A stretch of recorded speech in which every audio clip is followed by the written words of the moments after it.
Christy, welcome back to my channel and welcome to day 11 of my 2025 holiday card series. Today I'm going to be making a card with the brand new Lawn Fawn, A Mole Lot of Love, plus garden before and afters, merry mice, all the Santa hats, and all the speech bubbles.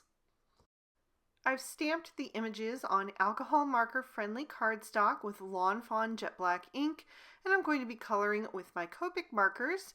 I'm going to start with this adorable little mole, and I decided to go with some warm grays for him. So I'm going to use W3, W5, and W7. I'm going to lay in my shadows first with that W7, putting those down his back, and then also along the edges of the handle of that shovel, where that would be casting a little bit of a shadow. I did a really small one there, both above and below. And then I'm going to start blending that out with the W5. That's going to be my midtone. Just making sure to go over the edge of that W7 and pull that darkest color into the midtone so that I get a nice smooth blend. And then I'll repeat that same process, switching to the W3 for my highlight. And I really think that combo looks so cute on him. I'm going to take that W7 and just fill in his nose solid since it's such a small little area. And then I'm going to switch to some lighter shades. I'm going to keep that W3, but I'm going to add in W00 and W1. And these are the shades that I'm going to use for my shovel. I just wanted something that would stand out against the rest of his body, so I used the W3 as the darkest, blended out with the W1 and then the W00. I also used the W1 and W00 for my speech bubble and the white parts on my Santa hat, just to give those a little bit of shading, and I left the white cardstock as the highlight. For his muzzle, his hands, feet, and tail, I wanted to go with kind of like a peachy skin tone, and so I'm going to bring in E00, E93, and E95. I also have E97 and E99 laid out, but I'm not going to use those on him. For him, I'm just using the lightest three shades there, starting with that E95, blending out with the E93, and then using the E00 as the highlight. And I'm really happy with how that turned out. I thought that looked really sweet. I'm going to use these same shades for my earthworms. So again, I'm starting with the E95 and then blending down with the lighter shades. And I'm coloring right over the entire area of their body. But then I'm going to come back in and start doing every other stripe with the darkest shades. I'm going to bring in the E99 first, and then I'll use the E97, and I did squeeze in that E95 as well. These little earthworms always make me think of Slimy from Sesame Street. He was Oscar the Grouch's pet worm, and so I just can't help coloring them like him. I added some rosy cheeks to my mole and some tiny ones to my worms with R20 and R22. I'm going to keep that R22 and add in R24 and R29, and I'm going to use these to color in my Santa hat and also my little plant pot, because my idea for this card was that the mole is bringing the earthworms a Christmas tree, and he's going to plant it in the little clearing in the woods where they live so that they have their own tree to enjoy. So I wanted that to be a festive shade, so I went with red using R29 first, then R24, and then the R22 for the highlight. I'll switch to E43, E44, and E47 for the dirt. I'm going to add that E47 in first, adding it mainly to the bottom, but also just accenting some of those drawn lines that are there so that it indicates kind of like some little disturbances in the earth. And then I'm going to blend out with the E44 and then use the E43 for a nice highlight. Then I'll switch to a different brown combo. I'm using E21, E23, and E25 for the trunk of my Christmas tree and also the handle of my shovel. So I'm going to use that E25 first for those, blend out with the E23, and I'll add a little bit of that E21 on there as well. And then I'm going to bring in my green shades for the tree. I'm using YG61, YG63, and YG67. I'm going to start at the bottom scallop of each of those sections of the tree, and I'm going to flick upward with the darkest shade first using that YG67. Then I'll add in the YG63, just kind of splitting each of those sections into thirds and making sure to go over the previous shade and pull it up with it so that it gets a nice smooth blend. And then I'll come in with that highlight shade, the YG61, to finish that off. And I did do a second layer off screen on the tree just to smooth out that blend a little bit better and increase the saturation. Then I'm going to bring in Y11 with YR21 and YR23 for my gold star on top of the tree. The mole is going to leave the decorating of the tree to the earthworms, but he did go ahead and add a special star to the top for them.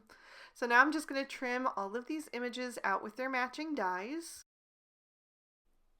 For my focal panel, I'm going to be using some pattern paper from the All the Sparkles Petite Paper Pack. I'm going to tear out this sheet that is black with the gold foil stars, and it is going to create the most gorgeous night sky.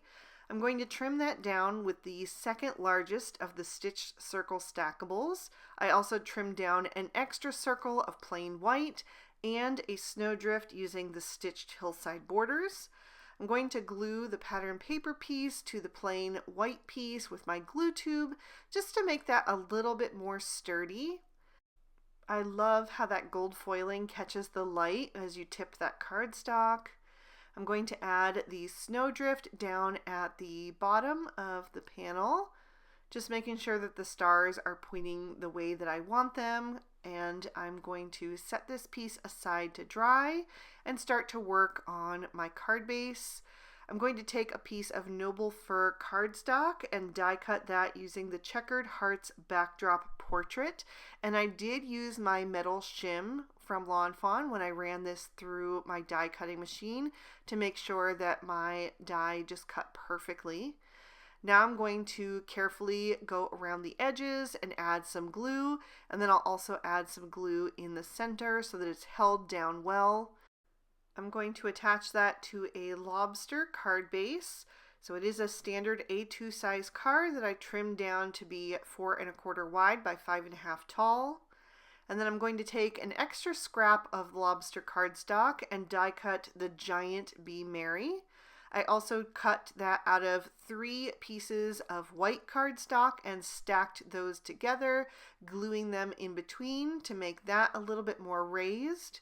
And now I'm going to add the red lobster piece on top. So I'm just carefully adding my glue, just squirting out the barest amount and then using the nozzle of the glue tube to kind of drag that glue around so that I don't have any kind of splooging out where I don't want it.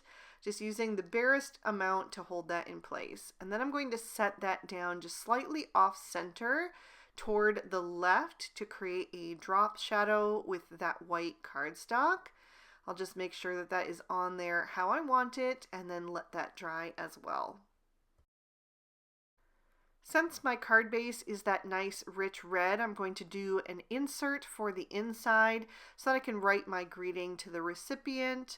I'm going to stamp it in some Noble Fir ink to match the cardstock on the backdrop. And I'm going to take a sentiment from Say What Holiday Critters and add that to some images from A Mole Lot of Love and Merry Mice. And now that I've got all of my elements prepped and ready to go, I'm ready to start assembling this card. I'm going to take that insert and glue that to the inside, and I just trim that down to be slightly smaller than the card base so that I get that nice border of red cardstock on the edges, which I think looks so nice. Then I'm going to take my focal panel and my Be Merry sentiment, and I'm going to figure out where I want those on the card. I'll glue the focal panel down. I'm just adding the glue in the very center so that the edges will kind of lift up a bit and give some more dimension. And then I will add some more liquid glue to the back of that giant Be Merry sentiment. And I'm going to glue that down so that it overlaps the bottom snowdrift of the focal panel, so that the focal panel and the sentiment just are very integrated into each other on the front of this card. And I am just taking my time to really center that on the card how I want it. I want to have the same amount of space from the top of the focal panel to the top edge of the card as from the bottom of the sentiment to the bottom edge of the card, so that spatially it just all looks very even and nice. So I'm just going to press that down into place and bring in my images. I like to start with my largest image first, so I'm going to take that tree and add it to the top of the highest point of the snowdrift. And then I will grab my little mole and I will add him over toward the right hand side, toward the top of the snowdrift there. Then I'm going to take the little Santa hat and add that to the top of his head so that he looks really festive. And he's kind of acting as Santa since he's bringing the earthworms their Christmas tree. And I'll just add that little pot right below the trunk of the tree, or just overlapping the trunk of the tree so that it looks like it's sitting inside the pot. And I'll add the star to the very top of the tree. And that's kind of hanging off the very edge of the focal panel, but that's okay. I kind of like how that makes it seem as if the tree is so large that it can't quite fit inside the scene. I added the earthworm that is popping out of the dirt over on the left-hand side, and then I'll have the other one over on the right to balance that out. And then I'm going to have that holy moly sentiment just above the mole, because it just ties in so well with him. Of course, this card needs a bit of sparkle. All Christmas cards do, in my opinion. So I'm going to add some Stardust stickles to the top of the snowdrift. I added it to the star on the tree, to the pot that the tree is in, and the white parts of the Santa hat.